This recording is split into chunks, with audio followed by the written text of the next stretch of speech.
Voilà pour le sommaire. Tout le plaisir est pour moi de vous présenter cette édition. Bonsoir. Vous le savez déjà, le passage de l'analogique au numérique est pour bientôt. Le ministre de l'économie numérique, de l'information et de la communication, dans le cadre du suivi de ce passage, s'est rendu vendredi dans certains quartiers de la capitale où sont stationnées des chambres de connexion Internet. Mahamadou Kamara voulait s'enquérir de l'état d'avancement des travaux confiés aux experts chinois. Le commentaire de Fademba Keita. Cette visite de supervision du ministre de l'économie numérique, de l'information et de la communication sur les tracés de la fibre optique dans le district de Bamako concerne les chantiers de la chambre de connexion de quelques localités. Amdalaï Assi 2000, la face opposée du centre islamique, Bolibana, Koulouba par la Direction nationale de la santé, les déventures du secrétaire général de la présidence, du bureau de la première dame, entre autres. Elle a pour but de vérifier si les tranchées sont fermées comme l'a recommandé le président de la République Ibrahim Boubacar Keïta. Venir voir et constater l'avancement des travaux de la fibre optique à Bamako dans le cadre du projet coréen e-government e-post. Donc nous avons constaté que les travaux avancent plutôt bien. Nous avons exigé de la part du prestataire qu'il soit terminé au plus tard le 1er septembre. Le chantier en cours est le fruit de la coopération entre le Mali et la Chine. Estimé par les experts chinois à 20 milliards de francs CFA, il doit faciliter la connexion Internet de plus d'une centaine de services publics de la capitale et des 8 régions du pays.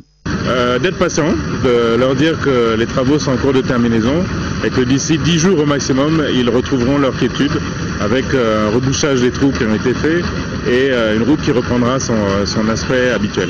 Ces échanges avec son collègue des transports, Mamadou Assimi Koumaré, ont surtout porté sur l'importance de ce projet de connexion Internet entre les services, les accidents routiers et le développement de la technologie. Un mot de santé, l'actualité, c'est le virus Ebola. Justement, pour en parler, le ministre de la Santé et de l'Hygiène publique était aujourd'hui sur le plateau de l'émission Actu Hebdo. Ousmane Koné rassure encore une fois les populations qu'aucun cas de virus Ebola n'a été signalé au Mali jusqu'à nos jours. On l'écoute au micro de Youssouf Diakité. Dans les villages frontaliers, les communautés se sont organisées en brigades mobiles. Vous savez que notre frontière n'a pas de porte unique de passage. C'est une frontière sur laquelle les populations sont mobiles et donc tous les villages frontaliers se sont organisés. On fait des brigades communautaires pour nous signaler tous les cas d'aller et de venir qui peuvent présenter des symptômes de maladie. Et ils travaillent vraiment en synergie avec nos services. Et donc, dans les étapes futures, nous voulons donner un caractère plus formel à ce partenariat avec les communautés. Qui se montre déjà très efficace sur le terrain. Qui se montre efficace. Je dois signaler aussi que nous n'avons pas rencontré de résistance au contrôle sanitaire. Nous n'avons pas rencontré de résistance.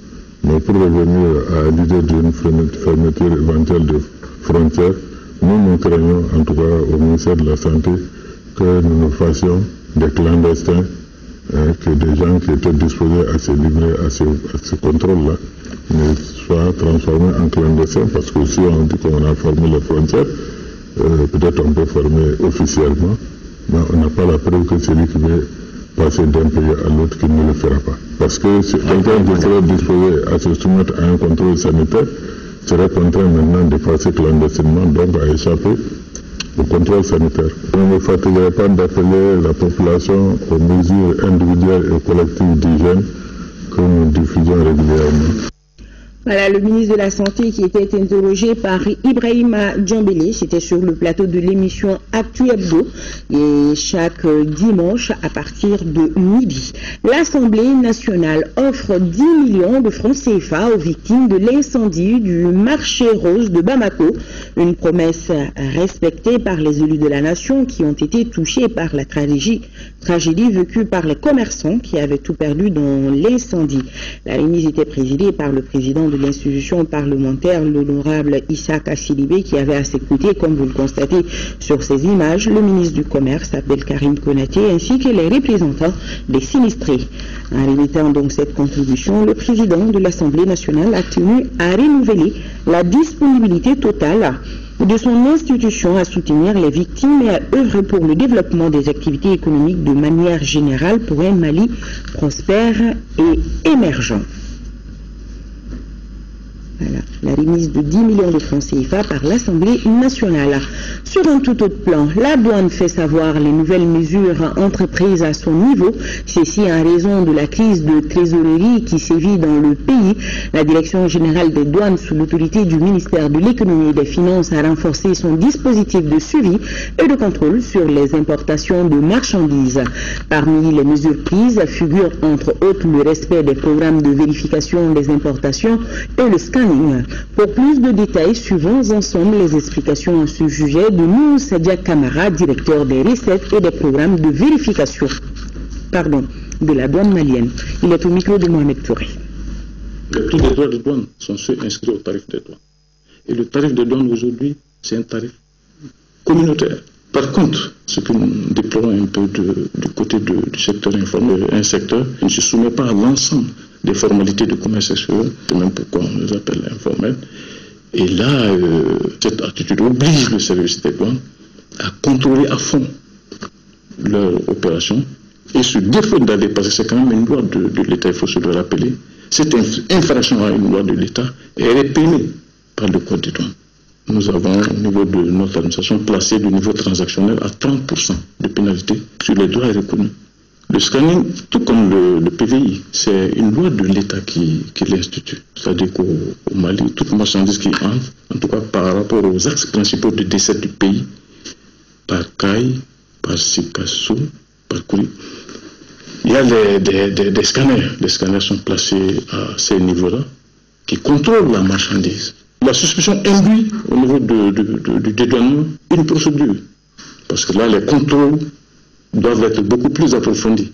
Ce contrôle devra se faire forcément dans la cour de la douane ou dans un magasin air de dédouanement, mais non pas à domicile de l'importateur. Voilà encore une mesure qui n'est pas très bien acceptée par les opérateurs du secteur informel, quand bien même la suspicion est très souvent là. Et là, il y a une pénalité, c'est toujours assorti de répression d'une pénalité aussi.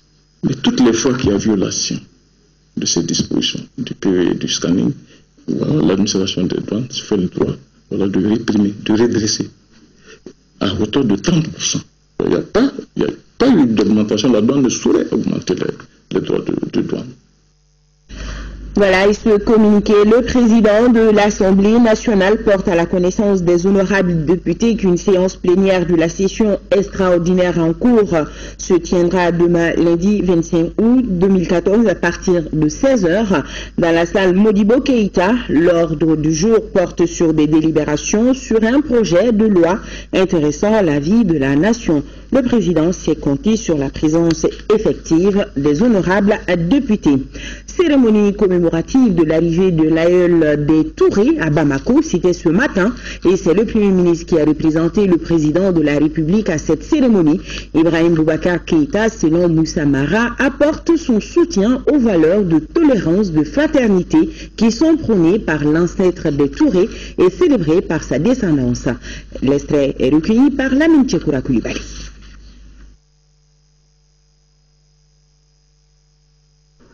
Cette cérémonie est symbolique à plusieurs titres. Voici représentée la toute première mosquée de Bamako. Selon certaines sources, notamment locales, elle a été construite au XIIIe siècle. Mais, d'après d'autres sources, européennes précisément, cette mosquée date plutôt de la seconde moitié du XVIIIe siècle. Les deux sources s'accordent en retour sur l'identité de l'artisan de l'édifice original. Il s'agit des marabouts, un marchand de sel, répondant au nom de Sidi Mohamed Ben Salah, dit Talimaman, ou encore Sidi Mohamed Touré. Il est arrivé à Bamako, venant de la région de Touat, dans le sud algérien, d'où il est originaire. Sur place, il trouve des populations très majoritairement animistes, dirigées par Djamoussa Dianyari. Celui-ci lui donne une de ses filles en mariage. C'est cet homme, considéré comme l'ancêtre de Touré, qui entreprend l'islamisation de Bamako. La première œuvre de Talmaman est la conversion pacifique et progressive des Nyari, fervents animistes et leurs voisins à la religion musulmane. La seconde est la construction de la toute première mosquée de la contrée en terre animiste. Il s'agit de la mosquée du Dabanani, connue sous le nom de Talimaman Misri ou Misri Koro. Talimaman a été le premier imam de la mosquée qu'il a construite, avant de décréter qu'aucun de ses descendants ne cherche à être imam. C'est ainsi que Masri Korobara, venu de Sansandeng, sera désigné plus tard imam. Les œuvres de l'aïeul de Touar Talimaman, qu'Allah soit satisfait de lui, pour l'ancrage de la religion musulmane à Bamako, reposent essentiellement sur la culture et le partage des valeurs d'humilité, d'hospitalité, de générosité et de tolérance. Au moment où les Tourés commémorent avec les familles fondatrices et maraboutiques de Bamako l'arrivée de leurs ancêtres, tous peuvent se réjouir. Et pour cause, les vœux formulés par leurs dévanciers lors de leur bénédiction rituelle, vœux de voir Bamako prospérer, devenir un haut lieu de l'islam, ont été exaucés. Le petit village de Bamako est une agglomération d'environ 2 millions d'habitants aujourd'hui. Et l'islam a pénétré le cœur de ces populations. Voilà, c'était plutôt là l'historique de la construction de la mosquée dite de Dabanani ou Misrikro. La famille fondatrice de Bamako commémore chaque année l'arrivée de son ancêtre dans le village de Bamako. Et ce matin, la célébration a eu une note spéciale. De nombreux fidèles, comme vous l'avez vu dans l'élément avec à leur tête le Premier ministre, ont prié pour le retour de la paix dans notre pays. On écoute Moussa Mara. Cette cérémonie est symbolique à plusieurs titres. La première symbolique, c'est l'entente entre les communautés. Une entente qui n'est pas basée sur la religion, une entente qui n'est pas basée sur la couleur, une entente qui n'est pas basée sur la provenance, mais une entente qui est basée sur la fraternité humaine. L'ancêtre Talmaman est venu de l'étranger. Il a été accueilli, accepté. D'autres sont venus de l'étranger pour le rejoindre, ils ont été accueillis, acceptés par des Nyaré qui ne partageaient pas le même culte. Mais ils ont vécu en harmonie, en fraternité, en amitié, sans aucune animosité. Cette symbolique est importante pour notre pays. Le Mali est ce pays où l'étranger est chez lui. Le Mali est ce pays où il n'y a de différence entre les hommes basés sur leur religion, basés sur la couleur de leur peau, basés sur leur provenance. Simplement, le Mali est un pays de fraternité et d'humanité. La seconde symbolique, c'est le don de soi, le sacrifice pour la collectivité et la quête absolue de l'harmonie entre les citoyens. Là aussi, Talmaman que nous célébrons ici a été un homme qui va au secours des autres, qui s'abandonne pour les autres, qui se sacrifie pour la collectivité et qui met la collectivité au-dessus de lui-même. Autant de valeurs qui sont des valeurs de la religion musulmane. Pour ces deux symboliques, le président de la République a demandé à nous qui sommes là aujourd'hui de venir vous témoigner de son amitié envers les trois grandes familles fondatrices de Bamako et de son soutien indéfectible aux valeurs qui sont célébrées ici. Des propos recueillis par Lamine Tchekoura Koulibaly.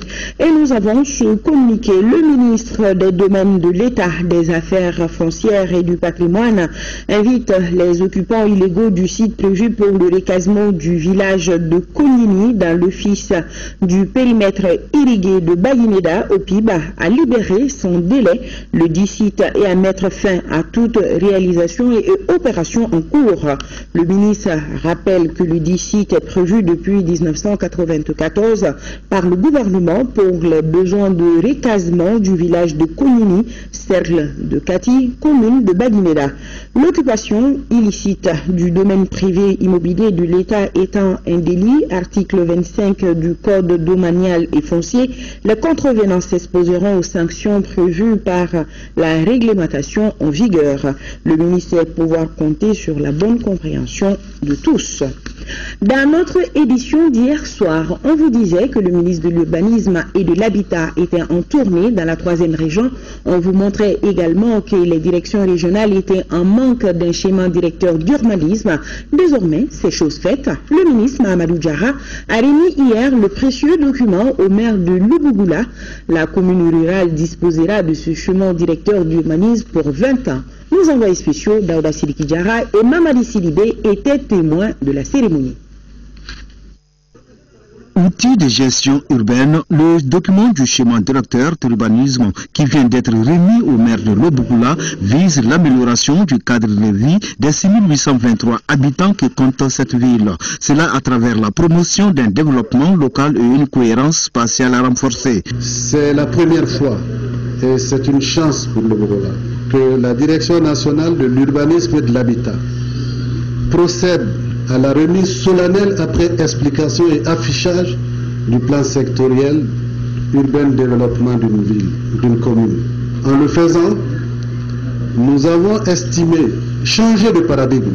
Nous avons estimé utile que les populations réunies en un seul et même endroit puissent découvrir la réalité que recouvre un schéma directeur, de manière à ce qu'elles se l'approprient, puisque c'est leur instrument, c'est l'instrument de développement de demain. Le schéma directeur d'urbanisme de la ville de Loubougula et environ a été approuvé et rendu exécutoire pour une durée de 20 ans, 2013-2033, par le Conseil des ministres. Ce schéma directeur prend en compte plusieurs aspects. On a prévu ce qu'on appelle des zones commerciales, des zones de bureaux, des zones artisanales, des zones de petites et moyennes industries. La commune de Loubougula, forte de 35 villages, est peuplée de 32 505 habitants. Elle couvre une superficie de 1500 km². Pour se rappeler du vieux temps, un vrai fils du terroir et citoyen d'honneur de la ville de Loubougula, le ministre a dansé au rythme du balafon en exhibant des pas inédits. Le ministre du Développement rural poursuit sa tournée en 4e région. À Ségou et à San, Bokari Treta a parlé de l'état de la mise en œuvre des plans de campagne agricole 2014-2015. Il a aussi partagé avec les producteurs et l'encadrement la vision du département dans le cadre d'un développement harmonieux et intégré du monde rural. Le reportage de Candice Silla. Pour cette visite du ministre du Développement rural dans la zone officerie Ségou, c'est le site du projet d'appui au développement rural de Tienkoumou et de Tamani, PADER-TKT, qui a été le premier centre d'intérêt de Bokari Treta. Ici, les travaux qui concernent l'aménagement de 1271 hectares à maîtrise totale de l'eau dans le casier de Djoro sont en cours. L'enveloppe alliée à ce projet par le gouvernement malien et la Banque islamique s'élève à près de 15 milliards de francs CFA. Je voudrais bien espérer que les producteurs du Djoro, en tout cas de ce périmètre-là, vont pouvoir exploiter ces périmètres pour la campagne, au moins c'est la contre-saison 2015-2016 et la véritable saison 2016-2017. Pour ce qui concerne le plan de la campagne 2014-2015, l'officerie Ségou mise sur une production de 168 453 tonnes, toutes céréales confondues. À ce jour, selon le directeur général Mamadou Kamara et les producteurs rencontrés, toutes les dispositions sont prises pour l'atteinte de cet objectif. Le ministre du Développement rural a mis à profit ces rencontres à Djoro et à Ségou pour faire quelques cadrages par rapport à la vision du département. Nous sommes en train de nous investir pour que du niveau national, où non seulement cette vision est partagée et mise en œuvre, vraiment donc nous voulons trouver son reflet au niveau régional et au niveau local et nous avons envie de poursuivre jusqu'au niveau communal. À ça, le ministre Treta a également rencontré l'encadrement et les producteurs de l'association des riziculteurs de la plaine aménagée de San Ouest Arpazo. Tout en prenant bonne note des différentes préoccupations, le ministre a surtout instruit la gestion efficiente de la plaine. Lancement d'un nouveau projet en faveur de nos compatriotes déplacés du Nord à Ségou, dénommé rétablissement d'urgence. Le projet veut renforcer la capacité d'autoprise en charge des populations déplacées du Nord par la restauration de leur productivité agro-pastorale. Le compte rendu de Sibiri Konaté avec la voix de Honoré Chino. Le tout nouveau projet qui s'étendra sur 8 mois tentera d'abréger les souffrances des populations déplacées et celles de leurs tuteurs du cercle de Ségou. Cela à travers leur prise en charge dans le domaine de l'élevage et de l'agriculture. C'est un projet d'urgence financé par la FAO pour les déplacés du Nord dans la région de Ségou. Ils doivent recevoir le renforcement des capacités, c'est-à-dire la formation par rapport à ces deux volets. Il y aura un suivi par nos animateurs sur le terrain. Cette nouvelle initiative concerne 2250 bénéficiaires, dont 1000 en maraîchage et 1250 en élevage dans le cercle de Ségou. Il s'agit entre autres de la commune urbaine de Ségou, des communes rurales de Sébougou, Pelengana et Markala. Tuteurs et déplacés ont reçu des semences maraîchères, des outils agricoles, des engrais, des kits vétérinaires et nutritionnels, d'où la joie des bénéficiaires. Je suis très contente pour tous les êtres déplacés, car KSC et FAO aujourd'hui nous a remis des matériels pour le maraîchage et des kits pour nos bétails.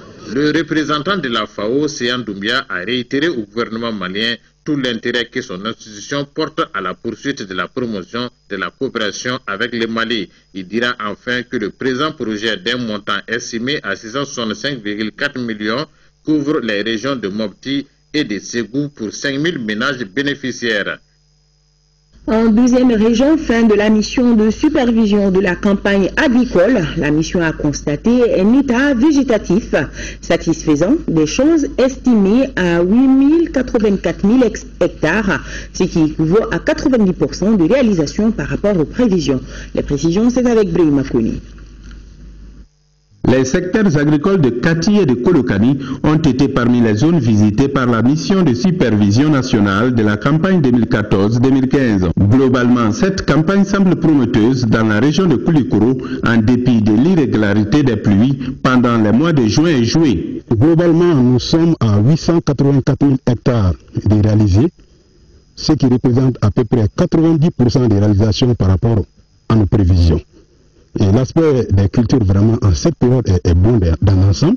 Nous sommes dans le secteur de Kati, précisément à Dialakourouba, dans le champ de Bassidi Samake. La superficie emblavée est environ 18 hectares, toutes cultures confondues. Dans ce champ, tout comme dans celui de Sekou Abdel Kader Tangara à Samakourouba, le mil, le petit mil, le sorgho, le maïs, le niébé et l'arachide sont visiblement satisfaisants. Cela grâce à la bonne application des techniques édictées par les agences agricoles et la subvention de l'engrais par l'État. La subvention a créé une révolution totale sur toute la culture. Les paysans aujourd'hui se transforment en paysans professionnels. Cette professionnalisation amène à faire beaucoup de superficie, à appliquer les techniques qu'il faut pour que les rendements puissent être augmentés et assurer vraiment la suffisance alimentaire. Autre secteur agricole, autre réalité. À Kolokani, chef-lieu de secteur, José Diara a cultivé 33,5 hectares, dont 14 en arachide. Dans la même zone, à Forogobougou pour être précis, Madame Diaoulé Diara s'adonne à la culture du Rinerica. Comme ces deux producteurs, plusieurs autres de la région se réjouissent de l'état végétatif de leurs champs. L'espoir sera donc perceptible pour réussir la campagne agricole 2014-2015 si le cumul pluviométrique continue à être supérieur à celui de l'année dernière. L'organisation néerlandaise pour le développement SNV, les producteurs d'équipements et organisations locales de transformation de produits agricoles sont à conclave à Bougouni, ceci en vue de renforcer les performances des acteurs locaux. La rencontre a pour thème Business to Business pour la promotion et la diffusion du kit de séchage solaire. Fademba Keita et Gaussou Touré sont nos envoyés spéciaux. La promotion du secteur des énergies renouvelables pour la réduction des coûts de transformation et de la pauvreté est l'une des ambitions de l'Organisation néerlandaise pour le développement SNV à travers son projet Énergie, Pauvreté et Genre en agro-industrie EPCAB. C'est pourquoi elle travaille à faciliter l'accès des ménages, des petites et moyennes entreprises, des industries à des sources d'énergie durables, fiables et propres par l'utilisation des solutions techniques et technologiques consensuelles. Nous avons tenu à mettre en relation les producteurs, les utilisateurs de cet équipement, les institutions financières et les structures d'État qui tous d'une manière ou d'une autre participeront à ce que cet équipement soit connu et utilisé dans le temps par les femmes. Équipements qui participent bien sûr à la diminution de leur charge de production et qui améliorent alors la productivité de leur activité économique. La réduction considérable de la dépendance des organisations transformatrices des céréales sèches, fruits et légumes et l'augmentation de la productivité passe par la vulgarisation et la modernisation des kits de séchage solaire, des fours de séchage de qualité, des foyers en banco Louga, en banco multimarmite, entre autres. Les produits sont étalés sur des clés. Et ensuite, on les met dans les séchoirs et on appuie sur l'interrupteur et la marche est déclenchée. On fait les fourneaux précuits, les brisures de maïs précuits enrichis au soja. Nous faisons les céréales, les fruits et légumes. Si on trouve une alternative en transformant ce produit précieux qui est cher à un produit capté par la nature, moi je pense que c'est une opportunité pour les femmes. Autre grand titre de ce journal, cela se passe à Ségou, dans les rues de la capitale des Balanzans. Des randonnées de jeunes en moto appelées chiflets, c'est-à-dire risquer sa vie en quelque sorte. Des mauvaises pratiques auxquelles les jeunes ségouviens s'adonnent sur les artères. Ce jeu très risqué prend de plus en plus de l'ampleur. Résultat de la course, la mort ou un grave accident laissant des séquelles à vie. Kandesila et Bakary Traoré se sont intéressés à ce jeu, on regarde ensemble. L'artère principale qui passe devant la salle Merouba de Ségou vit un spectacle particulier. Une vingtaine de jeunes en moto jouent au rodéo pourchassés par la police. Cela devant un public médusé.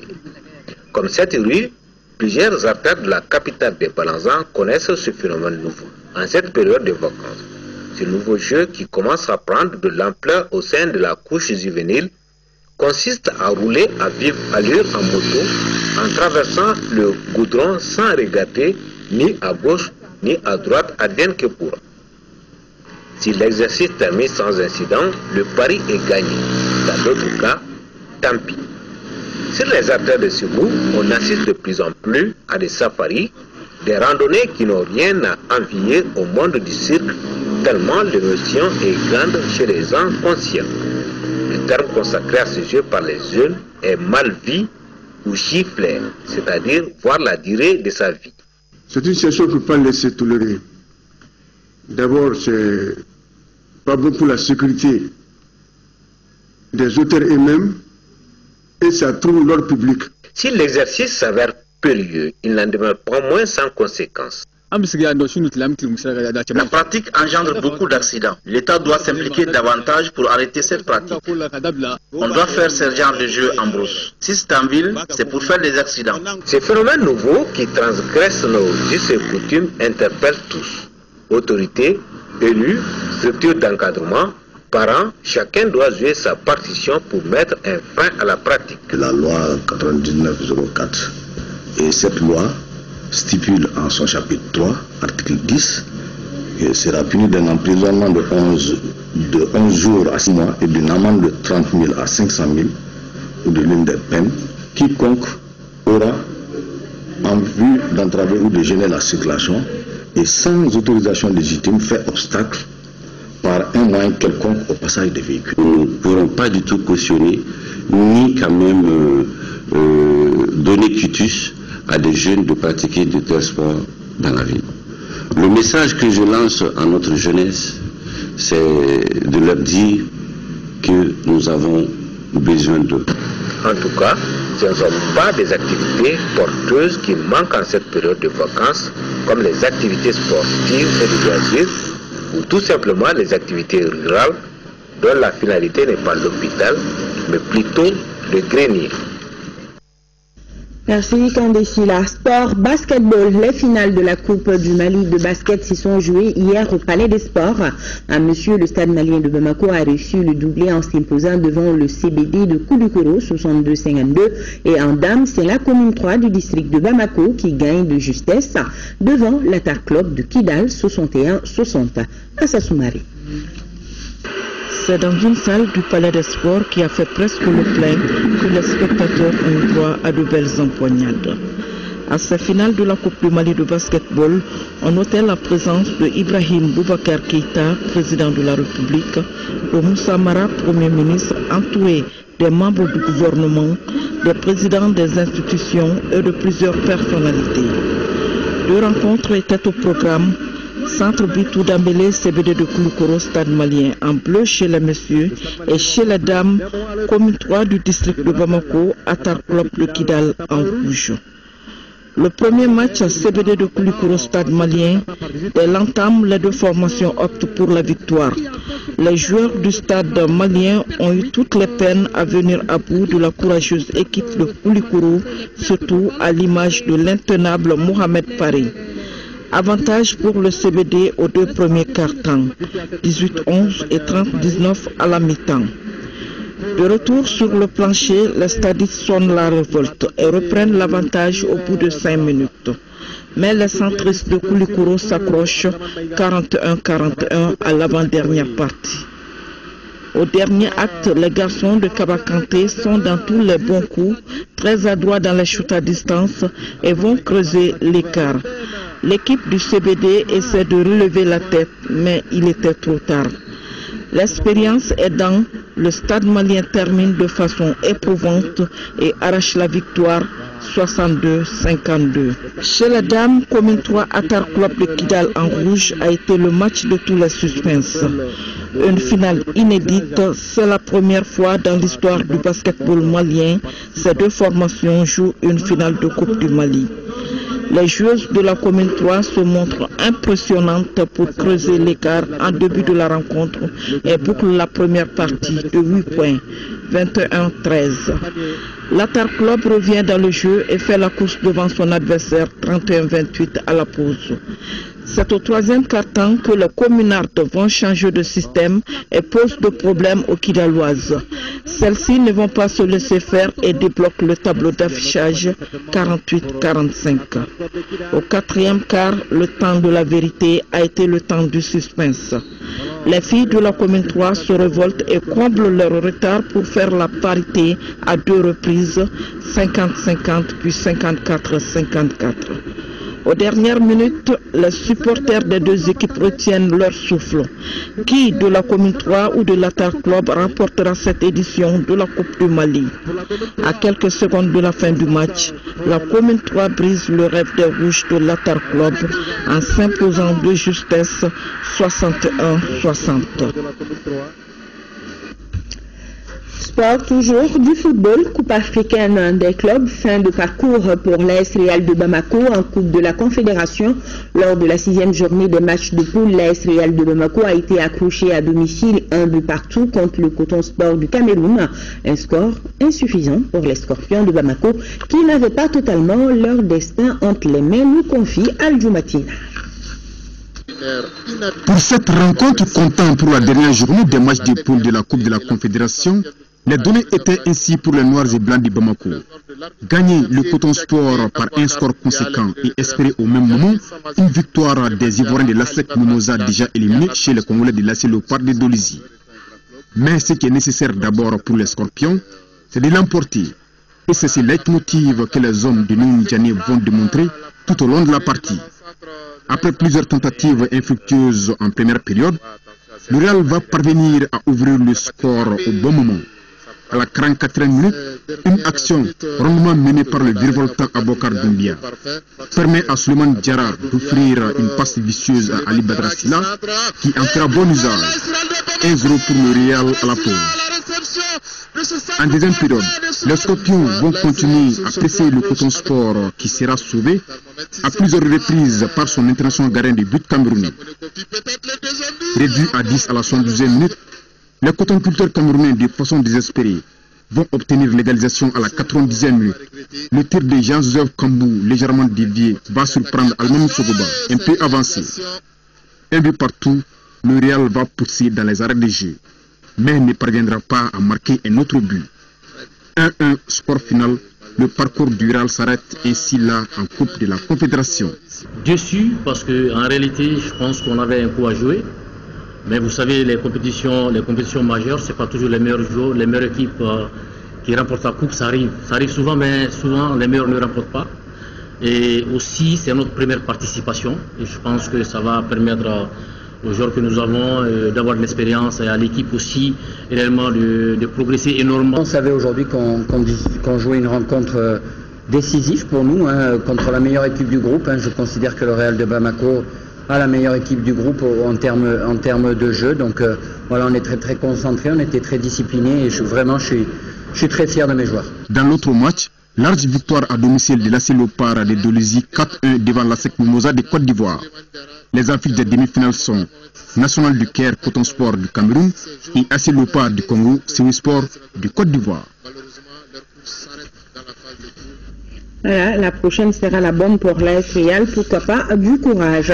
Ouvrons à présent la page culture de ce journal. D'abord, le retour au bercail de l'artiste musicien Omar Konaté. Après une longue tournée dans plus de 20 États américains, Omar Konaté marque ce comeback par la présentation hier après-midi de son deuxième album intitulé Ado, où les larmes de regret des mères qui sont contre la scolarisation de leurs filles en langue soraï. C'était au cours d'un concert dédicace qui avait pour cadre Magic Cinéma ex-Babemba de Bamako. Retour sur les temps forts de ce spectacle avec Modibo Souari. Ce concert dédicace a démarré par la projection d'une vidéo retraçant le parcours musical de la vedette du jour, l'artiste guitariste Omar Konaté, suivi d'un débat avec l'animateur du spectacle. Une séquence qui a édifié davantage ses fans sur ce nouvel album baptisé Ado. Ado, en fait, c'est les filles qui n'ont pas atteint l'âge de 18 ans qu'on enlève à l'école pour aller les mettre dans le mariage forcé. Donc non à ça. Ado, un album réalisé entre Bamako et New York sous le label Clermont Music, est une production de belle facture comportant 12 titres. Des chansons qui dénoncent le mariage précoce, encouragent la scolarisation des jeunes filles. L'artiste prône également la paix, l'union et la réconciliation nationale. Bref, Ado se veut donc un album fédérateur.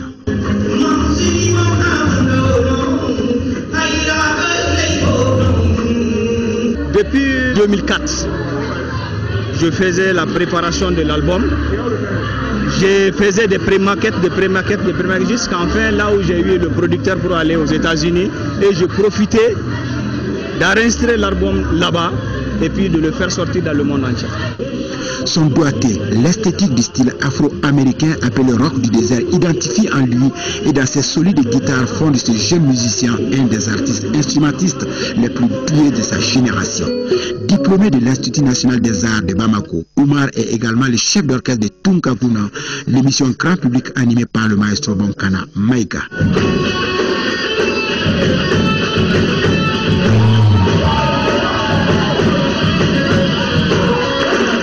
Après ce concert, Omar Konaté est attendu début septembre à Los Angeles pour la deuxième étape de sa tournée américaine entamée il y a 3 mois.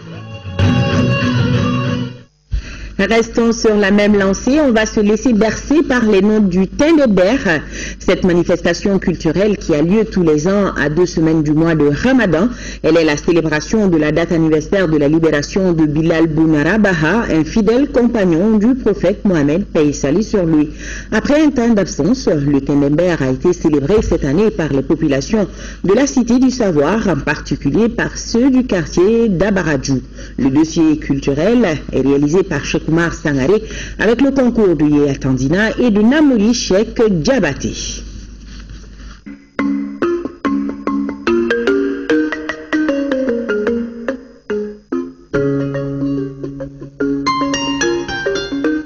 Tombouctou, ville à plusieurs appellations. Timbuktu, cité des 333 saints, perle du désert, porte du désert ou encore ville mystérieuse.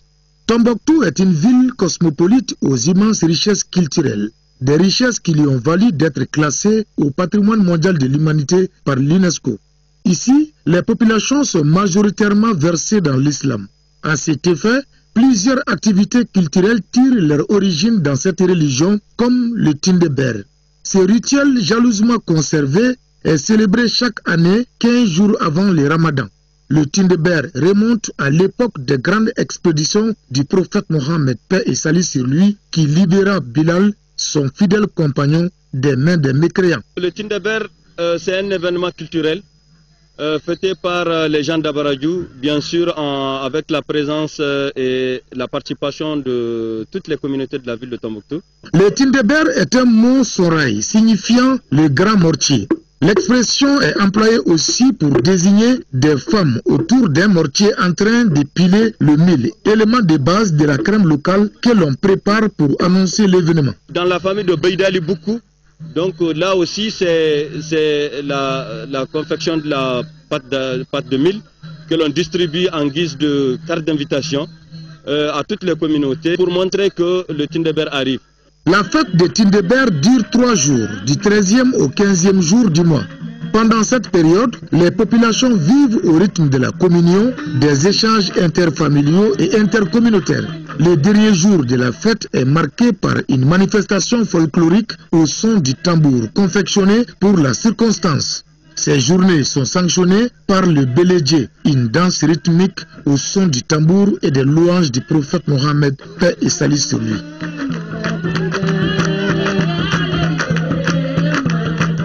Avant le crépuscule, la foule accompagne la Ouidje pour lui rendre hommage et saluer son engagement pour la défense de la cause des femmes au sein de la communauté. Et après le Beledje, nous allons accompagner la marraine, la chef spirituelle des femmes de la commune pour lui souhaiter une bonne année. Il s'agit de quelque chose qu'on a trouvé chez notre grand-parent. Donc maintenant, on célèbre ça chaque année. Si Dieu a montré ça. Voilà, c'est ça qu'on est en train de faire cette année. Les habitants de Tombouctou en général et ceux du quartier Abaradiou en particulier entendent préserver cette tradition qui a tendance à disparaître. C'est un événement vraiment qui a tendance à disparaître depuis un certain temps. On est en train de chercher à renouer. Après le séjour sombre des narcotrafiquants à Tombouctou, la joie de vivre s'exprime dans la diversité à travers les savoir-faire culturels. D'où les louanges Tombouctou, terre africaine d'hospitalité légendaire. Tombouctou Al-Bilal Soudan, Tomsoro Borchin Kalanga, Fourmidje Makamidje Wan.